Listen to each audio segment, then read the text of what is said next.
Hello, नमस्कार। अपने class में चल रहा है समाचार लेखन, जिसमें आप समाचार पत्र में प्रकाशित होने वाले समाचारों के बारे में पढ़ चुके हैं। इसके बाद आपने पढ़ा रेडियो समाचार लेखन, उसके बाद पढ़ा आपने टेलीविज़न समाचार। इसके बाद में आपके सिलेबस में आता है फिल्म पटकथा। आपके सिलेबस के अनुसार जो बिंदु है वो है फिल्म पटकथा, जो अपन पढ़ेंगे। फिल्म पटकथा। हाँ बेटा, यहाँ फिल्म का नाम आते ही शायद आपके मन मस्तिष्क में एक ऐसी भावना जागी होगी कि जिस चीज़ के लिए अपन समय देने को तैयार हैं, गुरुजन और अभिभावक गण हमें उसे समय नहीं देने देते, वही चीज़ हमें यहाँ पढ़ाई जा रही है। देखिए बेटा, आप इसके बारे में अच्छी तरह से जानते हैं कि फिल्म क्या होती है और पटकथा क्या होती है। देखिए, आप जब फिल्म देखते हैं, चाहे आप थिएटर में जाकर के देखें, सिनेमा हॉल में जाकर देखें, या फिर टेलीविज़न के पर्दे पर आप इसको देखें। यहाँ पर देखिए बेटा, पट का अर्थ वैसे होता है कपड़ा। क्या होता है? कपड़ा। अब यहाँ कपड़े का अर्थ अपन पर्दे से लेंगे। किससे लिया जाएगा? पर्दे से लिया जाएगा। कथा का मतलब होता है कहानी, और फिल्म का अर्थ होता है फिल्म, यानी कि एक ऐसी कहानी जो पर्दे पर फिल्माई जाती है, पर्दे पर उसको दिखाया जाता है और मनोरंजन के लिए इसका प्रयोग किया जाता है, वह फिल्म पटकथा कहलाती है। अर्थात जब एक लेखक के द्वारा टेलीविज़न सीरियल्स, टेलीविज़न धारावाहिक या फिल्म थिएटर में फिल्माई जाने वाली फिल्म के लिए, दृश्यों के लिए कागज पर एक कहानी लिखता है और उस कहानी को निर्देशक समय समय पर अपने संवादों के लिए, अपने डायलॉग बोलने के लिए उसका प्रयोग करता है, तो वह फिल्म पटकथा कहलाती है। अर्थात जब एक लेखक के द्वारा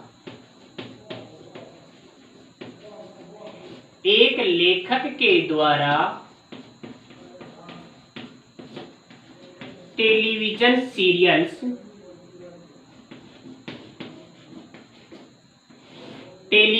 सीरियल्स,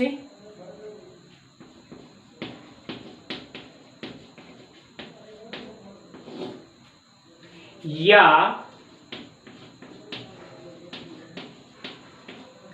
फिल्म के लिए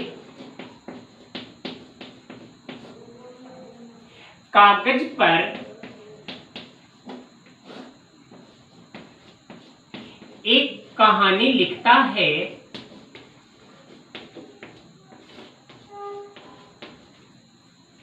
और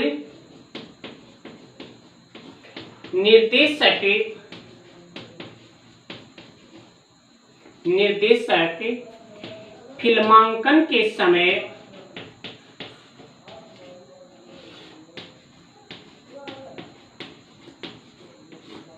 उस कहानी के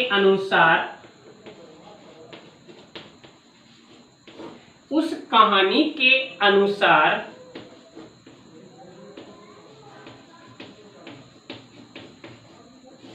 संवाद या डायलॉग बोलता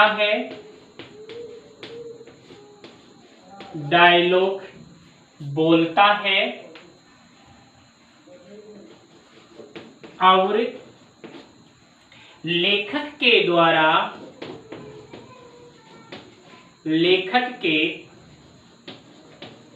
द्वारा दी गई भाषा शैली का प्रयोग करता है, भाषा शैली का प्रयोग करता है,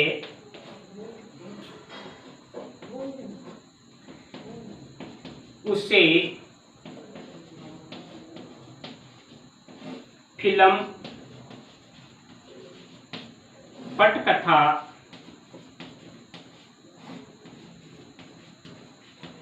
कहते हैं।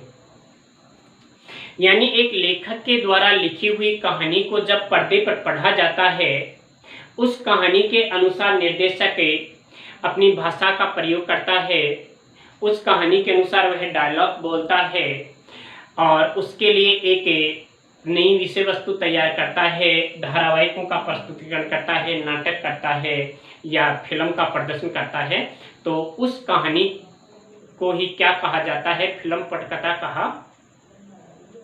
इसमें क्या होता है बेटा कि एक जो सामान्य लेखक होता है वह फिल्म पटकथा नहीं लिख सकता।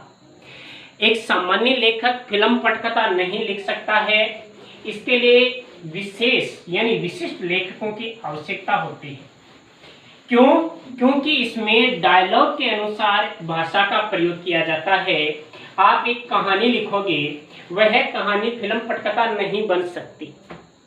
कहानी ऐसी होनी चाहिए कि वह मनोरंजनात्मक रूप में दृश्यों के अनुसार, शब्दों के अनुसार वह कहानी बदलती रहे और उसको निर्देशक जो है एक सीरियल के माध्यम से प्रस्तुत कर सके।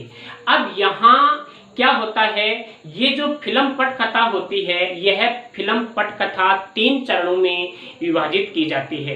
पहले क्या होता है, सबसे पहले क्या होता है, फिल्म की कहानी लिखी जाती है, यानी कहानी लिखी जाती है। सबसे पहले क्या करते हैं, लेखक के द्वारा कहानी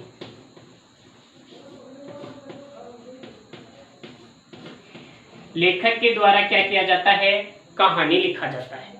कहानी लिखी जाती है। उसके बाद में क्या होता है, ये आपने जो कहानी लिखी है, ये लेखक ने जो कहानी लिखी जाती है, उस कहानी के अनुसार कहानी के अनुसार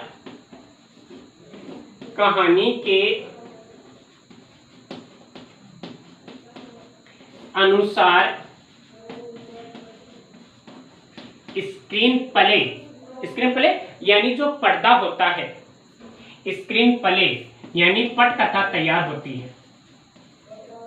पटकथा तैयार होती है। 2 चरण हो गए। 2 चरण, सबसे पहले कहानी लिखी जाएगी, फिर इस कहानी के अनुसार जो धारावाहिक की या फिल्म की जो कहानी है जिसे अपन पर्दे पर फिल्मा रहे हैं या स्क्रीन पर फिल्मा रहे हैं, वो तैयार हो जाती है। और ये स्क्रीन प्ले पर ये कहानी तैयार हो जाती है, तो फिर क्या किया जाता है, जो निर्देशक होता है, निर्देशक संवादों या डायलॉग का प्रयोग करता है,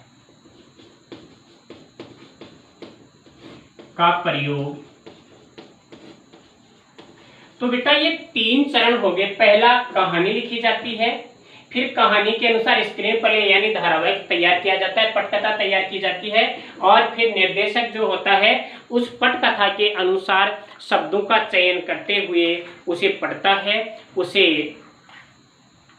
एक टेलीविजन पर उसे का डायलॉगों का प्रयोग करता है। तो ये इसके 3 चरण हो गए। अब इसमें क्या होता है कि बेटा एक जो धारावाहिक होता है या फिल्म व धारावाहिक में जो डायलॉग या पटकथा जितनी मजबूत होगी, फिल्म प्रोडक्शन का कार्य उतना ही आसान होगा। यानी कि जिस रूप में फिल्म पटकथा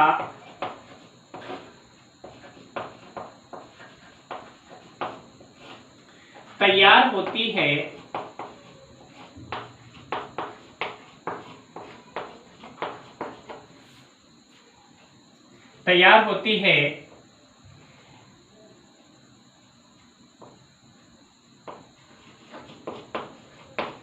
धारावाहिक या फिल्म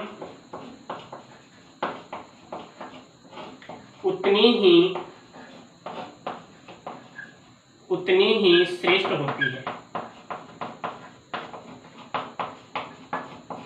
बेटा इसमें क्या होता है कि एक फिल्म की सफलता के लिए, एक धारावाहिक की सफलता के लिए जरूरी है कि जो लेखक के द्वारा कहानी लिखी जाती है उसमें दम होना चाहिए।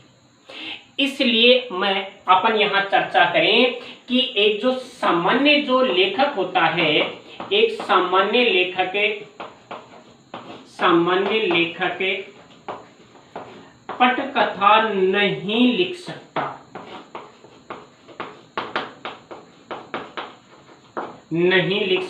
क्यों?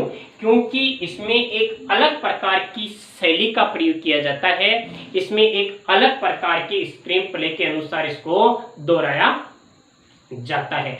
तो बेटा ये हुआ आपका फिल्म पटकथा। बहुत ही छोटा सा टॉपिक है, ध्यान रखना, इसकी केवल परिभाषा याद रखना है आपको, बाकी इसमें गहराई में आपको नहीं जाना है। अब इसी अध्याय में एक नया बिंदु आपके चल रहा है। ये तो पुराने माध्यम हो गए, पुराने समाचारों के माध्यम हो गए। अब अपन यहाँ लें फिल्म पटकथा के बाद में एक नव माध्यम, यानी समाचारों के नव माध्यमों के लिए लेखन।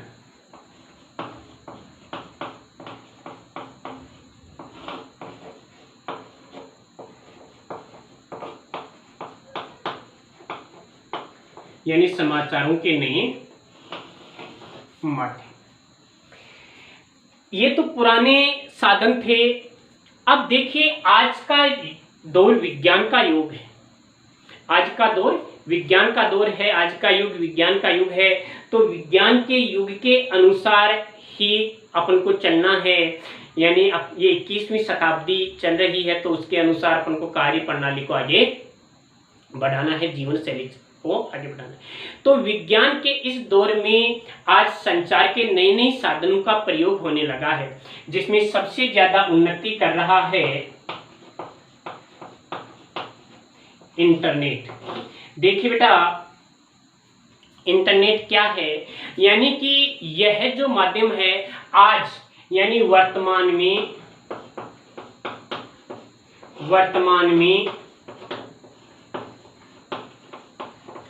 सूचना संप्रेषण का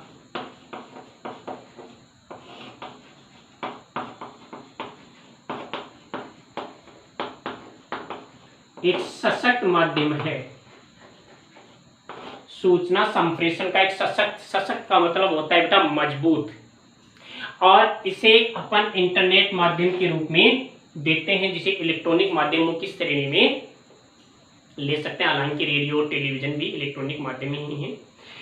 इंटरनेट कंप्यूटर के साथ जुड़कर चलने वाली एक प्रक्रिया होती है, जिसमें इंटरनेट पत्रकारिता को ऑनलाइन, देखिए क्या होता है, इंटरनेट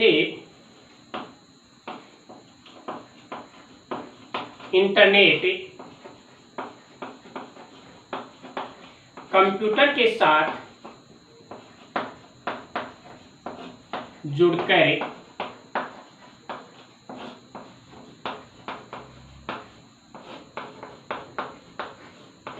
चलने वाली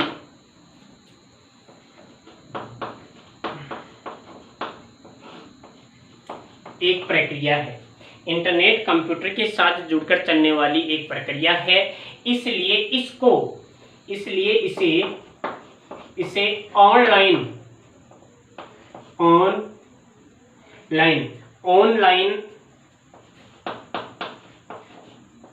पत्रकारिता, साइबर पत्रकारिता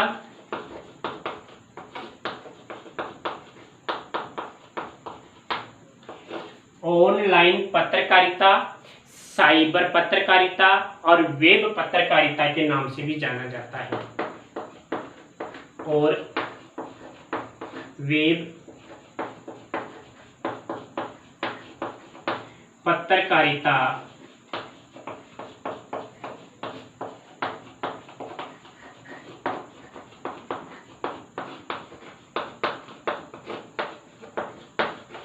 नाम से जाना जाता है। यानी कंप्यूटर के साथ जुड़कर चलने वाली एक प्रक्रिया है और यह आज के दौर में सबसे सशक्त माध्यम माना जाता है। इसे ऑनलाइन पत्रकारिता, इसे साइबर पत्रकारिता और इसे वेब पत्रकारिता के नाम से जाना। अगर अपन चर्चा करें तो भारत में इंटरनेट पत्रकारिता की शुरुआत, भारत में इंटरनेट की शुरुआत 1993 ईस्वी से शुरू हुई मानी जाती है।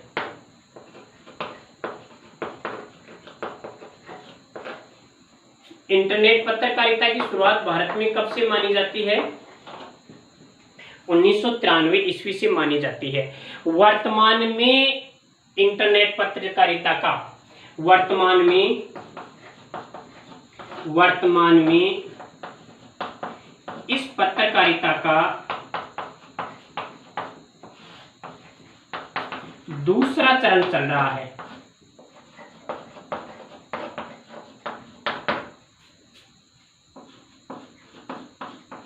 कौन सा चरण चल रहा है? वर्तमान में इस पत्रकारिता का दूसरा चरण चल रहा है।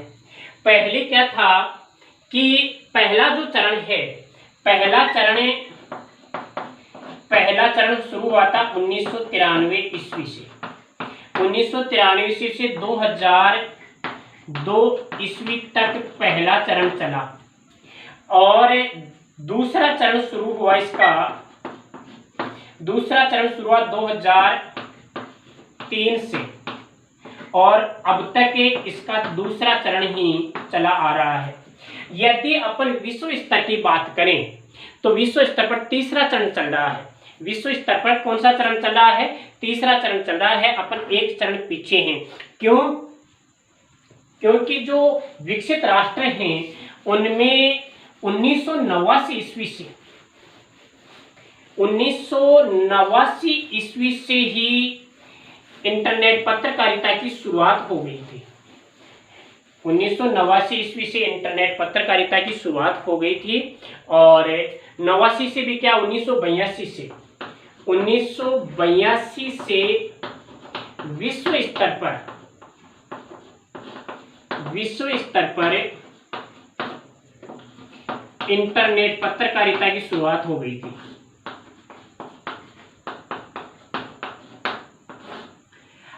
अब इसका विश्व स्तर पर इसका तीसरा चरण है। विश्व स्तर पर इसका कौन सा चरण चल रहा है? तीसरा चरण चल रहा है। देखिए 1982 से 1992 पहला चरण, फिर 1993 से 2002 इसका दूसरा चरण और 2003 से अब इसका तीसरा चरण चल रहा है। तो अपन एक चरण पीछे चल रहे हैं यदि विश्व स्तर की चर्चा। अब देखिए बेटा कि कौन कौन सी पत्रिकाएं हैं जो इंटरनेट पर प्रकाशित होती हैं। देखिए बेटा, विश्व स्तर पर एक वेबसाइट है वेब दुनिया, जिसमें हिंदी नेट पत्रकारिताओं की सुविधा उपलब्ध है। विश्व स्तर पर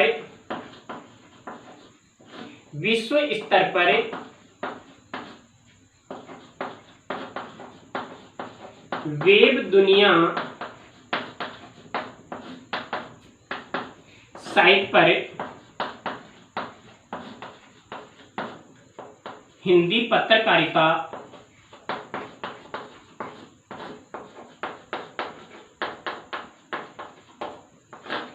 पत्रकारिता की सुविधा है।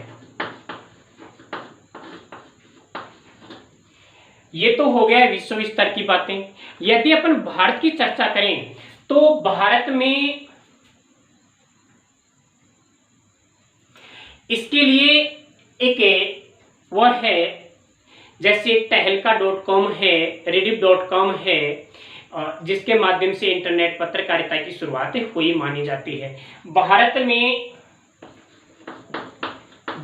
में प्रभा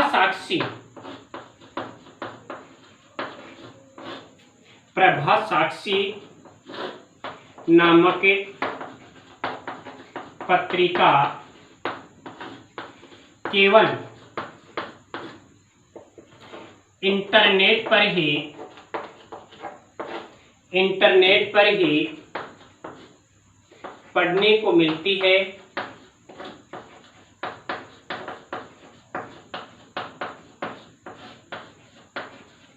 यह पत्रिका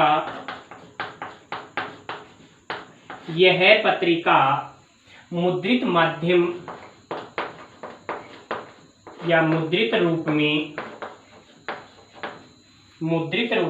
नहीं मिलती।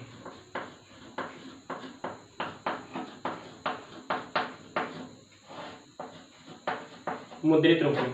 तो यदि आपके 1 नंबर का प्रश्न है, कहा जाए कि ऐसी कौन सी पत्रिका है जो केवल और केवल इंटरनेट पर ही उपलब्ध है, उसका प्रकाशन मुद्रित रूप में नहीं किया जाता, तो प्रभा साक्षी नामक जो पत्रिका है वो इंटरनेट पर ही उपलब्ध होती है।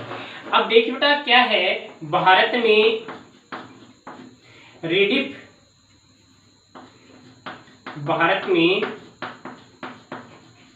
rediff.com जो साइट है, rediff.com जो साइट है के माध्यम से तहलका.com इंटरनेट पत्रकारिता को श्रेय दिया गया है। rediff.com के माध्यम से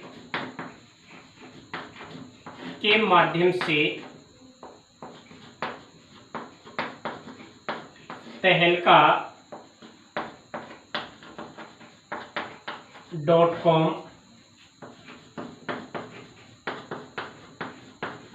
पत्रकारिता को श्रेय दिया गया है।